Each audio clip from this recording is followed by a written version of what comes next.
Hello friends, हमारे YouTube channel में आपका एक बार फिर से स्वागत है।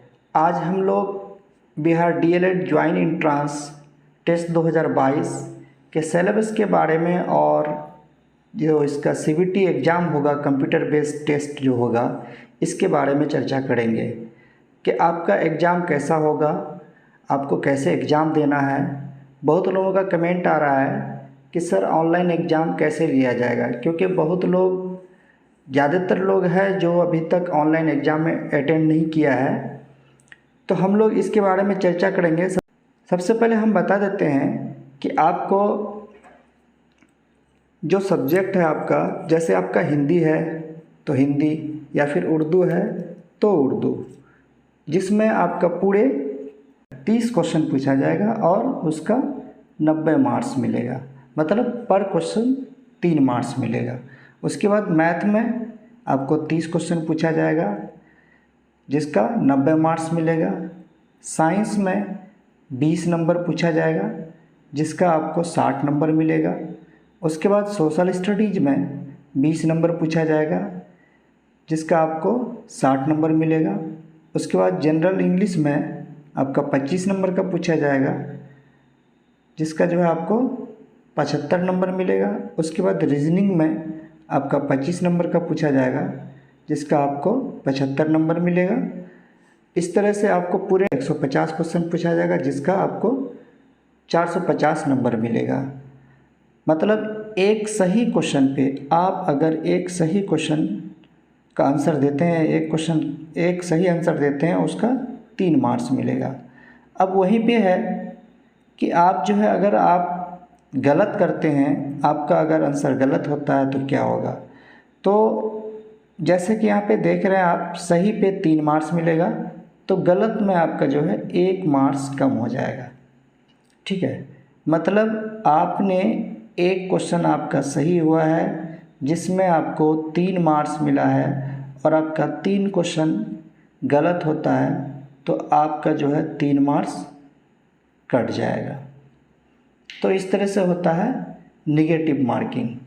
अब उसके बाद हम थोड़ा सा इस पे चर्चा कर लेते हैं कि ज़्यादा स्टूडेंट होने के कारण जो है अलग अलग शिफ्ट में लिया जाता है, जिससे क्या होता है कि कोई क्वेश्चन बहुत टफ हो जाता है और कोई क्वेश्चन बहुत इजी हो जाता है, जिसकी वजह से क्या करता है, नॉर्मलाइजेशन करता है।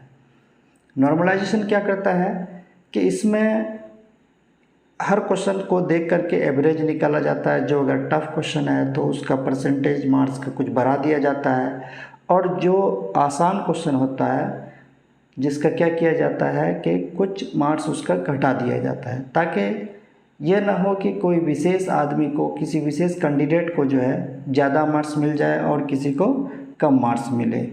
तो हम लोग इसी पे चर्चा करेंगे कि आपका जो है ऑनलाइन एग्ज़ाम जो होगा उसको आपको कैसे देना है। तो सबसे पहले आपको जो है कुछ सिंबल दिया गया है, यहाँ पे आप देख लीजिए कि सबसे पहले आप अगर अपना जो है आईडी लॉगिन करने के बाद जो आएगा इस प्रकार, आपका एक साइड क्वेश्चन रहेगा, एक साइड इस प्रकार आएगा। तो इसमें क्या है, ये सफ़ेद टाइप का आएगा जिसमें क्या रहेगा कि you have not visited the question yet, मतलब आपने इस क्वेश्चन को टच नहीं किया। उसके बाद है you have not answer the question, आप उस क्वेश्चन को आपने ओपन कर लिया है लेकिन आपने क्या किया है, अभी आंसर नहीं किया है।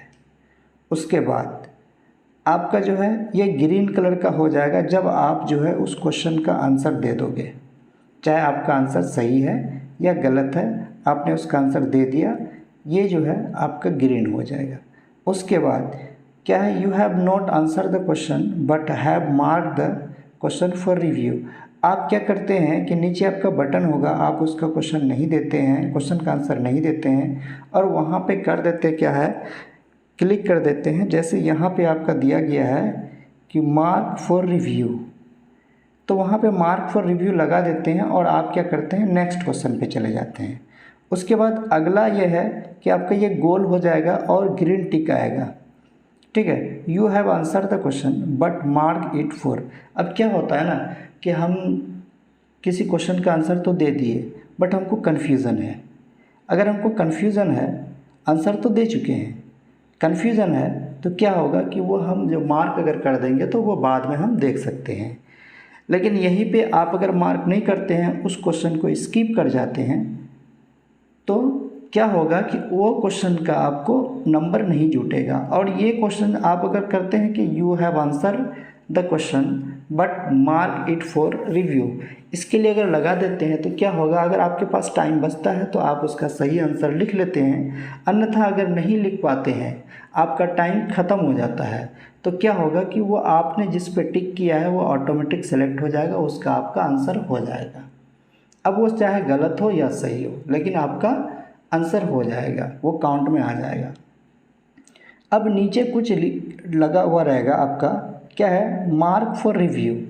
आप क्या करते हैं, अब ये 2 बटन आ रहा है, आप क्या करते हैं, मार्क फॉर रिव्यू। एक तो सबसे पहले आपने आंसर दे दिया, ठीक है, उसके बाद मार्क फॉर रिव्यू लगा दिए, ठीक है। तो क्या होगा कि आप जो है आपका टिक लग गया, लेकिन आप रिव्यू के लिए लगा दिए हैं, बाद में आप खोल सकते हैं उसको। उसके बाद क्या करते हैं कि क्लियर रिस्पॉन्स। आप क्या करते हैं कि अब गलती से आपने टिक लगा दिया किसी पे, मान लो हमको बी में लगाना था और सी में लगा दिए, ठीक है, तो नीचे क्लियर बटन है, क्लियर रिस्पॉन्स, उसको क्लियर रिस्पॉन्स कर देना है, आपका जो है वहाँ से टिक हट जाएगा। अब अगला क्या है कि आप जब आंसर दे चुके, अब आपको नेक्स्ट क्वेश्चन में जाना है, तो वहाँ पे आपको क्लिक करना है सेव एंड नेक्स्ट, वो आंसर आपका सेव हो जाएगा और उसके बाद नेक्स्ट चला जाएगा। उसके बाद क्या है कि use this to view the question paper. अब ये क्वेश्चंस जो है, ये बटन जो है आपका, अब जो है क्या होगा कि आपका पूरा क्वेश्चन पेपर व्यू हो जाएगा, ठीक है। उसके बाद यहाँ पे आपको इंस्ट्रक्शन दिया हुआ रहेगा, इंस्ट्रक्शन को आपको पढ़ लेना है और उसको फॉलो कर लेना है। मेन आप जब क्वेश्चन पेपर आपका खुल जाएगा तो ये कुछ बटन है, एक ये, दूसरा, तीसरा, चौथा, ये पांचवा, ये बटन आएगा और उसके बाद एक ये आएगा, दूसरा ये आएगा, तीसरा ये आएगा, ये तीनों आएगा, ठीक है, ये तीनों आएगा। तो अब हम बढ़ते हैं आगे कि इसमें हमको क्या करना है। अब देखिए, सबसे पहले हमको लॉगिन करना है, तो यहाँ पे लिखा हुआ आ जाएगा आपका बिहार बोर्ड का है, BSEB लिखा हुआ आ जाएगा, उसके बाद BSEB Bihar DLED join entrance 2022 इस तरह से लिखा हुआ आ जाएगा। फिर उसके बाद आपका रहेगा क्या, रोल नंबर या रजिस्ट्रेशन नंबर डालने का रहेगा। यहाँ पे आपका जो है रोल नंबर या रजिस्ट्रेशन नंबर डालने का रहेगा। अक्सर एग्ज़ाम में क्या रहता है, ये वाला डाला हुआ रहता है, ठीक है, ये रजिस्ट्रेशन नंबर या रोल नंबर आपका जो है ऑटोमेटिक वहाँ पे जो है डला हुआ रहता है। उसके बाद आपको क्या करना है, अपना डेट ऑफ बर्थ डालना है, या फिर अगर पासवर्ड में आएगा तो ज़्यादातर एग्ज़ाम में डेट ऑफ बर्थ ही मांगता है, क्योंकि पासवर्ड आदमी को याद नहीं रहता है। डेट ऑफ बर्थ डालने के बाद उसके बाद आप सबमिट बटन पे क्लिक करेंगे तो आपका जो है अगला जो है टैब खुल जाएगा। उसके बाद जो है वहाँ पे आपको जो है इंस्ट्रक्शन पढ़ना है। तो हम लोग देखते हैं आगे क्या होता है। सबमिट बटन यूँ ही क्लिक किए, उसके बाद आपका जो है आप यूँ ही सबमिट बटन क्लिक करेंगे, उसके बाद इस तरह का इंटरफेस आएगा। तो यहाँ पे मेरे पास जो है DLED का क्वेश्चन बना हुआ नहीं है, इसलिए हम जो है आपको CTET का क्वेश्चन दिखा रहे हैं। तो यहाँ पे क्या करना है, आपको मैंने बताया जैसे, तो ये पूरा इंस्ट्रक्शन दिया हुआ है, ठीक है, ये इंस्ट्रक्शन यहाँ पे दिया हुआ है। आपका जो है पूरा सब्जेक्ट दिया हुआ रहेगा, आपका कितना मार्क्स किस में है, और यहाँ पे आपका फ़ोटो भी लगा हुआ रहेगा साइड में ऊपर में, ठीक है। उसके बाद जो है आपको पूरा इंस्ट्रक्शन पढ़ लेना है, या फिर आप अगर पहले से जानते कि क्योंकि एडमिट कार्ड में भी आपका इंस्ट्रक्शन दिया हुआ रहता है। अब जो है हमको क्या करना है, आगे बढ़ के यहाँ पे जो है आपका जो है लैंग्वेज सेलेक्ट के लिए आएगा, ठीक है। आप लैंग्वेज सेलेक्ट कर देते हैं, आपको क्या करना है, हिंदी करना है, हिंदी कर दिए, ठीक है। उसके बाद यहाँ पे आपको सबमिट बटन में क्लिक करना है, ठीक है। अब आ जाएगा आपका क्वेश्चन। अब आपको देखना है, यहाँ पे आपको मैंने पहले बता दिया कि ये CTET का है। तो यहाँ पे क्या है कि आपका जो है सब्जेक्ट होगा, अब मान लीजिए आपका जो है हिंदी है, उर्दू है, या फिर जो भी है। अब एक चीज़ और देख सकते हैं, आपको जो सब्जेक्ट का पहले देने का आपको लगता है कि हम इस सब्जेक्ट को सॉल्व कर लेंगे, तो वहाँ पे क्लिक करना है इस तरह से। ये जो है आपका जो है ऊपर ये अलग अलग बटन दिया हुआ है, ठीक है, आपका ये ऊपर अलग अलग बटन दिया हुआ है। आप जिस बटन पे क्लिक करेंगे, जहाँ पे क्लिक करेंगे आपका जो है वो खुल जाएगा। तो यहाँ पे आपको जो है क्लिक करना है। मान लीजिए आप जो है मैथमेटिक्स का देते हैं, ठीक है। अब यहाँ पे भी आपका इंस्ट्रक्शन दे दिया है, एक ग्रीन कलर है, रेड कलर है, ठीक है, पर्पल कलर है, उसके बाद है आपका जो है वाइट है। यहाँ पे आपका आंसर बुक दिया हुआ है, आंसर शीट साइड में दिया हुआ है, यहाँ पे साइड में आपका दिया हुआ है, ठीक है।